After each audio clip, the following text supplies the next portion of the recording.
Ahora el señor Fernando Rospigliosi, él es un periodista, analista político, en este momento postula al Congreso, lo hace por el Partido Fuerza Popular con el número 17, ha sido un crítico del señor Vizcarra, un crítico feroz del señor Vizcarra, pero entiende muchísimo de política. Vamos a conversar con él sobre las repercusiones que tiene a nivel político lo confesado, lo admitido hoy por el señor Martín Vizcarra, pero no quisiera dejar de contarles, y te invito, Fernando, también a conocer lo que hicimos el día de hoy aquí en el programa. Bienvenido y gracias por estar con nosotros. Muy buenas noches. Buenas noches, Bávila. Mira, nosotros, te cuento, hablamos con Germán Málaga, y creo que lo puedo decir, hablamos con el doctor Málaga. El doctor Málaga entendía, su respuesta fue que él no podía declarar o prefería no hacerlo, abstenerse de declarar, porque consideraba que esto se estaba prestando a un manejo político, que le hacía mucho daño a la ciencia y a los esfuerzos de los científicos peruanos, sobre todo, para sacar adelante estos estudios médicos. Eso por un lado. Por el otro también, y como ya de alguna manera se contó en el noticiero, también conversamos con el señor Walter Martos. El señor Walter Martos fue presidente del Consejo de Ministros del expresidente Vizcarra. Él también entendía que no era el momento pertinente, además tenía asuntos personales que resolver hoy, pero lo que sí ha quedado claro es que el señor Martos, en efecto, le dice a Vizcarra que él considera que no es una buena decisión, pero que ahí se acabó la conversación con Vizcarra y que se ha enterado el día de hoy por la prensa de que Vizcarra, sí, en contra de su recomendación, había pedido ser inoculado. ¿Cómo golpea esto, si se puede golpear más, al señor Vizcarra en tanto presidente de la República? Cecilia Valenzuela y yo hablábamos al inicio de un claro aprovechamiento del cargo, pero me imagino que tienes alguna otra lectura que aportar. Claro, Mávila, es verdad, hay un aprovechamiento descarado del cargo para vacunarse él antes que los 33 millones de peruanos. Cuando él estaba en el cargo, todos los días morían muchísimas personas y él, sin embargo, el capitán del barco, era el primero en tratar de salvarse, dejando que el resto se hunda. Realmente eso muestra la calaña de Vizcarra. Y yo creo que aquellos que lo apoyaron, aquellos que lo respaldaron, aquellos como los del Partido Morado, que ese domingo quisieron que Vizcarra vuelva a la presidencia de la República después de que había sido vacado, todas esas personas deberían reevaluar realmente lo que hicieron y lo que pensaron de Vizcarra, que está mostrando que era un oportunista, un aprovechador descarado. Claro, pero en ese momento, Fernando, valgan verdades, nadie tenía idea. Hoy el país se ha detenido ante esta información. En ese momento, más que la defensa, seguramente habrá quienes defendían a Vizcarra, pero más que la defensa de Vizcarra era la preocupación precisamente por poner a un país donde se morían tantos peruanos cada día, generar mayor inestabilidad. Lo que ha demostrado el tiempo es que, en efecto, con esta información uno quizás sí podría hablar hoy de incapacidad moral en el caso del señor Vizcarra, porque sus otros procesos van a ir a la Fiscalía y claro, la Constitución dice se resuelven cuando termine el mandato, pero en este caso sí parece, y me atrevo yo, porque esto es un análisis propio, a que esto sí habla muy mal del ropaje moral del señor Vizcarra, de su categoría, ¿no? Y además le hace daño a la investidura presidencial.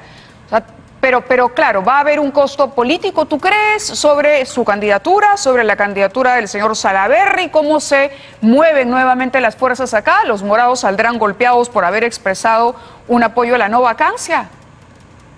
Yo creo que sí, coincido plenamente contigo. La incapacidad moral que establece la Constitución y que se aplicó en noviembre correctamente para Vizcarra, adecuadamente para Vizcarra, creo que ahora está clara para todos los peruanos, incluso para aquellos que en su momento dijeron que no era adecuado y dijeron tonterías como que era un golpe, etc. Ahora, ¿eso va a tener repercusiones políticas? Bueno, depende. En la política las cosas no caen del cielo, las cosas no suceden espontáneamente.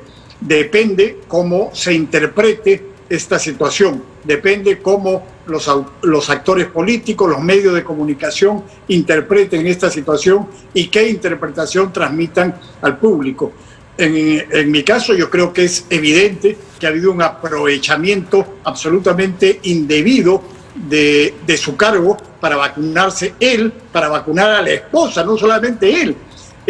Además, Vizcarra ha seguido mintiendo descaradamente hoy cuando dice que se sometió a la prueba. Está claro y hay evidencia de que no se sometió a la prueba como los 12.000 voluntarios. Él se vacunó con la vacuna de la verdad, no recibió un placebo, se vacunó con la vacuna e hizo que vacunaran a su esposa y, según están circulando rumores, además, otras personas de su entorno también fueron vacunadas. Esto realmente es un comportamiento criminal, que él se vacune aprovechando su cargo, dejando que el resto de peruanos, que los peruanos que estaban en la primera línea, los médicos, las enfermeras, los policías, 500 policías que han fallecido, cientos de otras personas de la primera línea de defensa del Estado, ya no estamos hablando de las víctimas civiles, sino la línea de defensa del Estado, siguieran muriendo mientras él se salvaba con su familia y sus amigos. Realmente es un comportamiento criminal. Hasta el momento solo sabemos de él y de su esposa.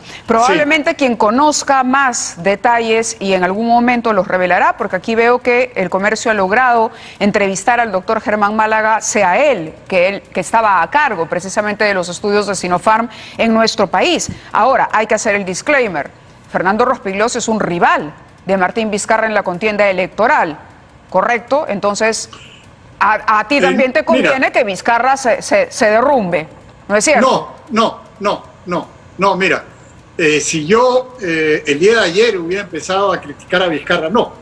Yo vengo criticando a Vizcarra sistemáticamente desde el mes de julio del año 2018, porque desde ese momento, cuando él plantea medidas populistas para destruir el sistema político, como la no reelección de congresistas, desde ese momento yo lo he criticado y he denunciado el doble rasero que usaba, las mentiras que decía, cómo manipulaba el sistema judicial. Eso no tiene nada que ver con la situación electoral de hoy día. No, claro, pero para nuestros televidentes es bueno hacer la precisión. Y nosotros te hemos llamado, claro, precisamente por eso, porque eres una persona que ha sido crítica con Vizcarra y porque existe la posibilidad de que te integres en el siguiente Congreso. Ese Congreso, el que viene, no digo de repente lo hace intentará investigar, someterá al señor Vizcarra a un escrutinio sobre sus actos durante la presidencia.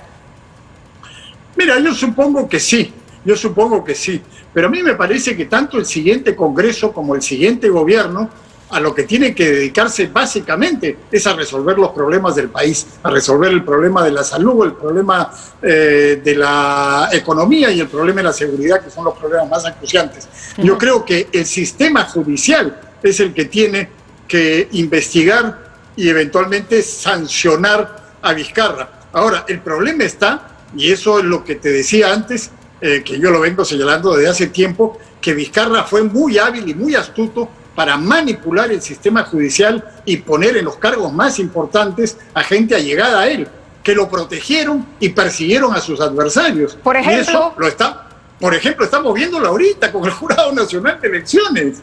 O sea, el periodista Ricardo Uceda lo acaba de denunciar, y Uceda lo ha denunciado en el diario La República, que no es un diario que ha sido opositor, ni es opositor hoy día a Vizcarra. Es decir, estamos viendo lo que ha ocurrido en el sistema judicial desde el año 2018, cómo él puso a Zoraida Ábalos en ese cargo, por ejemplo, en la Fiscalía de la Nación. Y entonces ese es el problema que tenemos. Ese sí es un tema que el siguiente Congreso y el siguiente gobierno deberían asumir. Y es cierto, este sistema judicial está manipulado. No hablo por el Jurado Nacional de Elecciones, pero sí es cierto que, hubo un distanciamiento entre Zoraida Ábalos y el equipo especial, en cuanto el equipo especial empezó a revelar la información que vinculaba a Vizcarra. Eso sí es un hecho de comprobación inmediata. Eso se veía.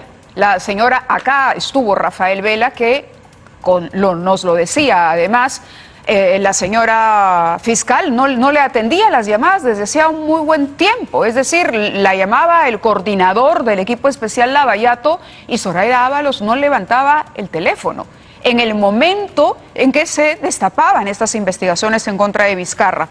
Es grave. A nivel penal, ¿cómo ves la situación? ¿Esto va a terminar en un juicio político contra Vizcarra?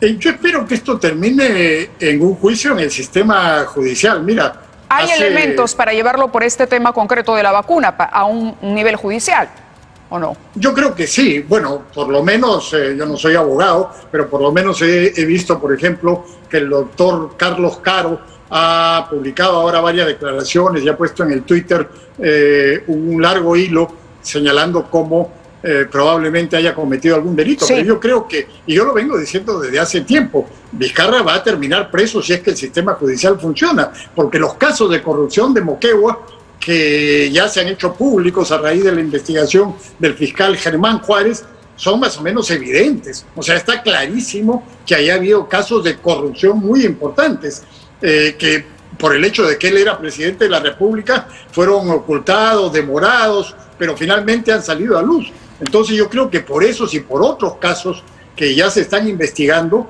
Vizcarra debería terminar en la cárcel. Ahora, esto se añade, es un elemento más, pero yo creo que ya hay otros casos que son lo suficientemente sólidos que deberían llevar a Vizcarra a la prisión. De acuerdo, Fernando, te agradezco mucho que hayas estado esta noche con nosotros, participando del análisis de esta información, que de hecho complica muchísimo la imagen pública, vuelvo a decir, por decirlo menos, del señor Martín Vizcarra, a quien se ha buscado, dicho sea, y que ha preferido guardar silencio sepulcral tras su conferencia de prensa. Muy buenas noches, Fernando Respulossi. Vamos a una pausa y regresamos con dos integrantes del Congreso para conocer sobre las exposiciones de parte del gabinete referidas, por supuesto, al caso Vizcarra